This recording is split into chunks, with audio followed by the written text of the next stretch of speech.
Hello, I once again reside at 11 p.m., and I'll be very brief with my annoyance really quick.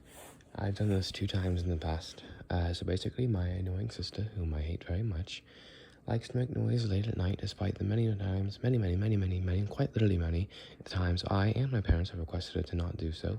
But she is a terrible person, and she will never abide by that no matter what, because she is a bad person, does not care about me and my health.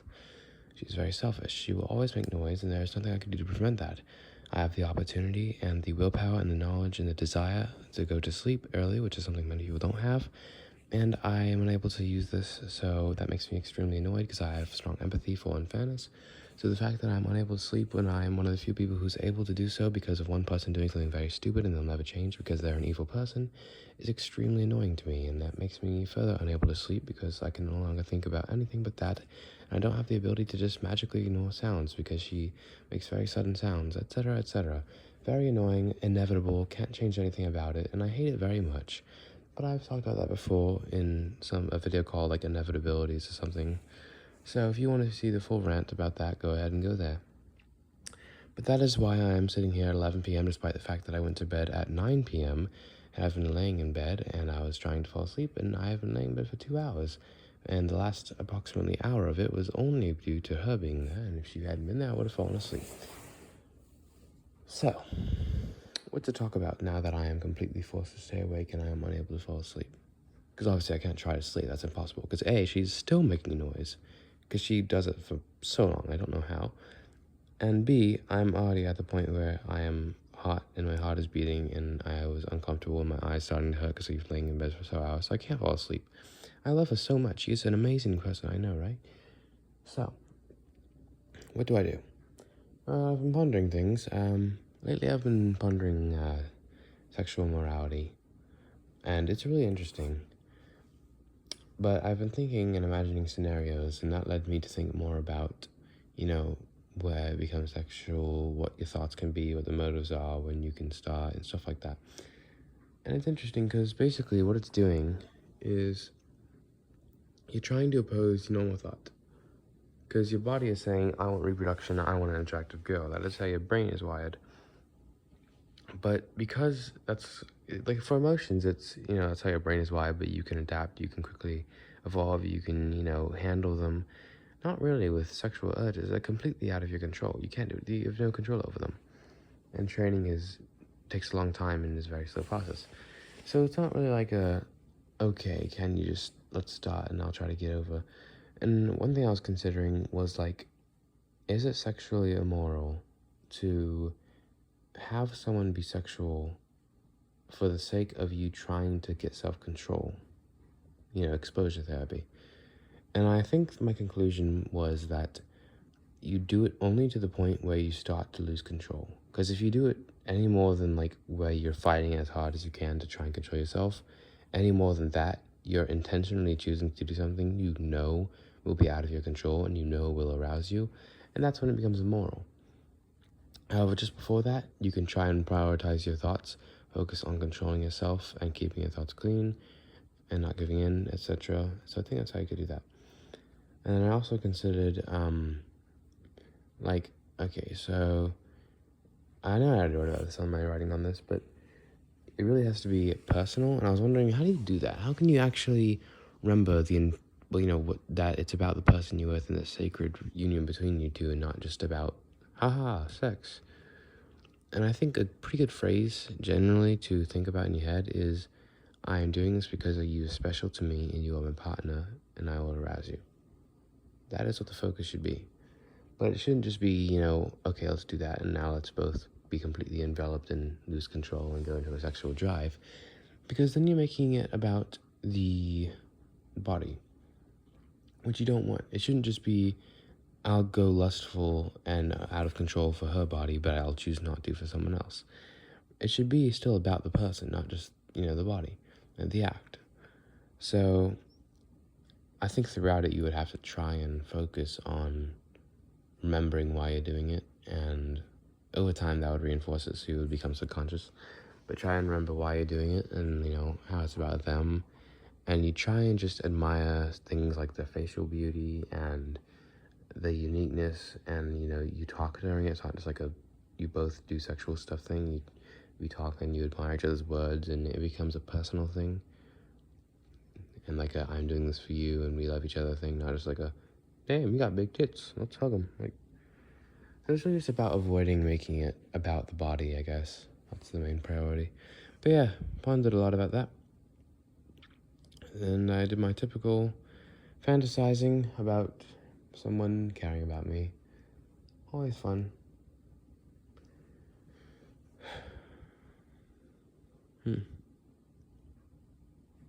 Yeah. So I did some thoughts about, someone, just a new person. It's always a new, I call him Father for Thought, and it's quite depressive how anytime I see anyone who might be a new scenario with meeting someone, even if it's the same scenario but a different person, I always imagine, how could it go with them? Isn't that interesting?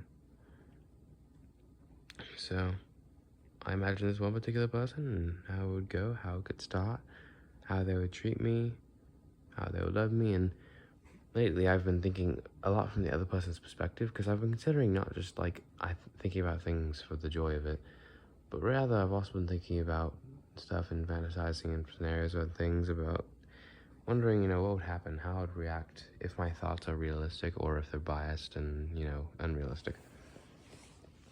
So when considering that, I like to think about the other person's perspective. Imagine I am them. Would I actually think this and do this? And I'm surprised, despite the fact that it's my opinion, it could be completely wrong, and, my interpretation of familiarity with the subjects is very, very bad.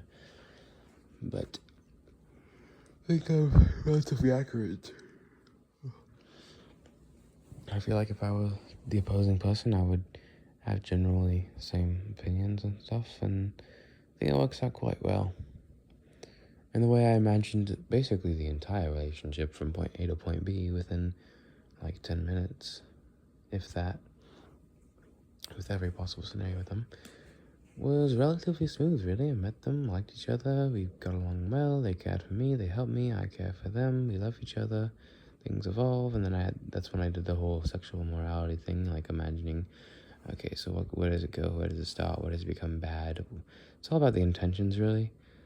Like, if you're exploring an interesting way to not actually really be sexual but sort of do it, then the only reason you want to do that is to like get that jolt of like, whoa, like being sexual without really being sexual.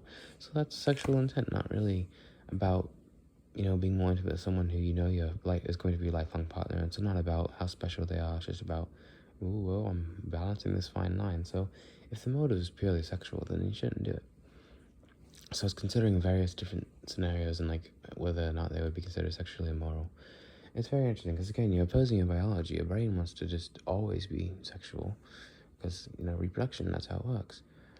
But that's not what you're trying to do. You're trying to avoid that, if you're Christian at least, or another religion that discourages sexual immorality. Kind of funny how pretty much every religion discourages being horny. Funny. Wonder why. But yeah, it's interesting, and it's definitely complex and a pretty deep philosophical thing, and debatable as well. It's also subjective. You can interpret different Bible verses differently and stuff. So it's an interesting subject because it's, like I said, it's debatable, dynamic, philosophical, complex, and it's really interesting. Same thing with like revealing clothes. I was trying to determine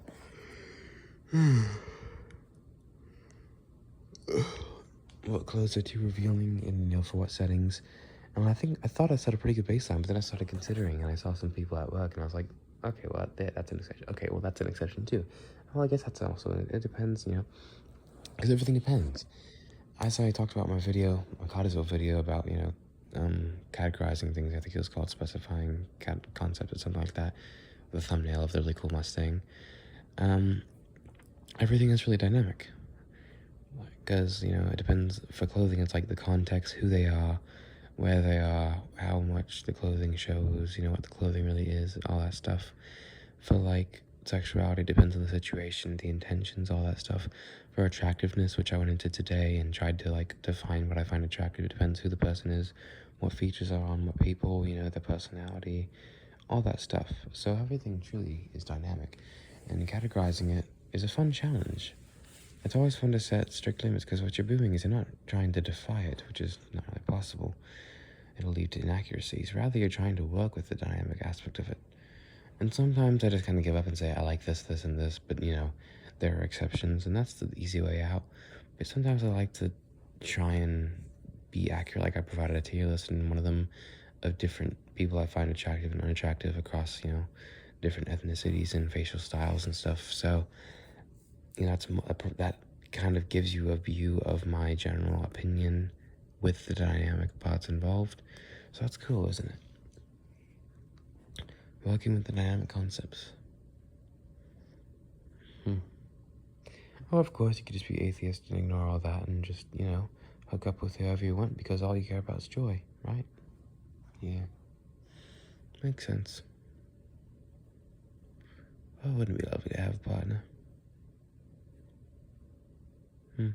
And then, of course, there's the justification thing. Like, the whole goal in sexual morality is you have to try and think unbiasedly and critically and not try and justify your actions. Because, in a way, that's what it seems like you're doing sometimes. You're trying to, specify things like, all right, so what is bad and what is good? But in a way, it seems like you're doing this so you can say, all right, so this is good, this is bad. Which means now I can go up to this good as much as I can and try and push the boundary. So you're trying to set limits, which means you can basically go as high as you can. So you have to think critically and you have to not do that. And you have to basically set, like in my writing about it, I set so many limits trying to avoid that. Because trying to avoid justification is the big problem there.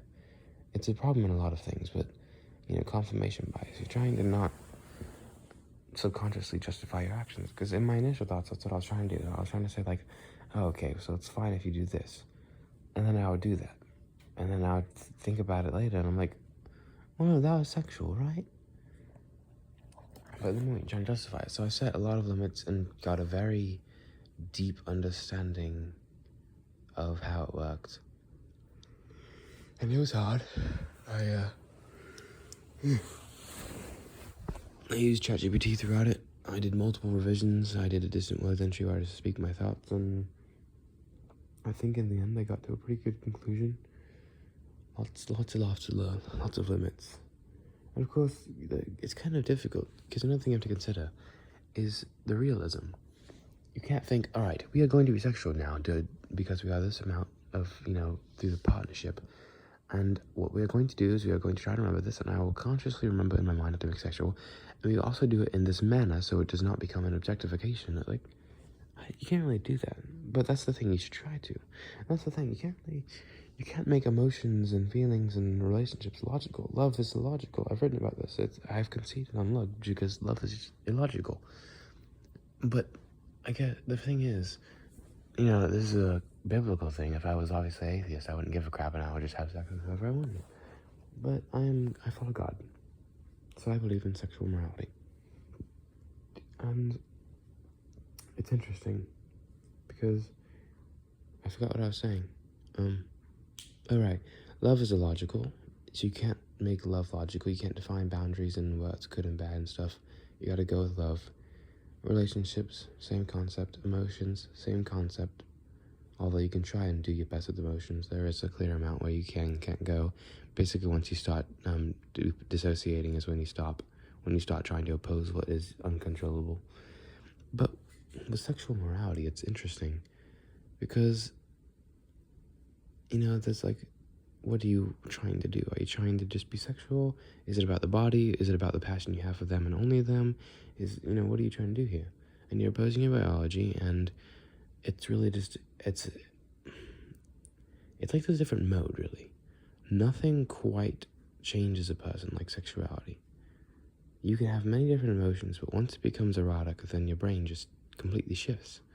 And you're trying to put logic onto that, which is hard to do because it becomes uncontrollable. It becomes more passionate than any passion you've ever experienced. It becomes lustful, and you're trying to hold these things back and apply logic to it so it becomes sexually moral. And that's difficult to do. Maybe I'm doing it just because I'm logical. I don't know. But that's what I want to do. And I don't know if I'd be able to do that. Like I've written about, I don't know. I don't know how I even, talk to a girl my age. I don't do that.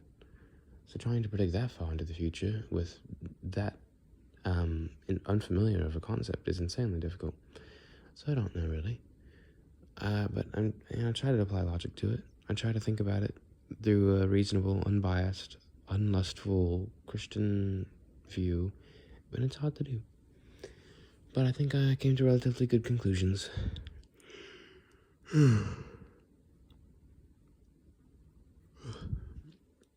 So yeah, it's just, it's fascinating. Trying to apply logic to something so raw and biological and emotional and illogical and love. When love is logical, so it involves love. So yeah, it's very complex, but it was fun because it was so complex trying to understand it. Truly understand it, And I think I did quite well. Maybe I'll refine it later, understand it better. But yeah, I have a general grasp of how it works, and I don't know, maybe it will work. Maybe I will actually be in a relationship with someone, and maybe I will be marry them, and maybe I will actually apply these logical rules, and I'll somehow maintain them, and there's like enough flexibility in there to where I can still be erotic, but also, I'll be able to control my thoughts and understand why it is so, and I don't know how it would work. I think I'll just stick with my baseline now, and as my thoughts evolve, maybe if I ever get friends and a partner, then I'll update my writings as I go, and I'll adjust them, and maybe I'll completely concede and go, there's no way you can define this, I understand why don't do this, because you can't do it, and there's no way to do it, and give up. Maybe I'll have a perfect logic, and I'll fully understand it, and know exactly what to do. Maybe I'll just go with the flow, and I don't know. I'm just unsure, really. But I do my best to apply logic to everything, even if it's completely illogical. Like my sister keeping me awake.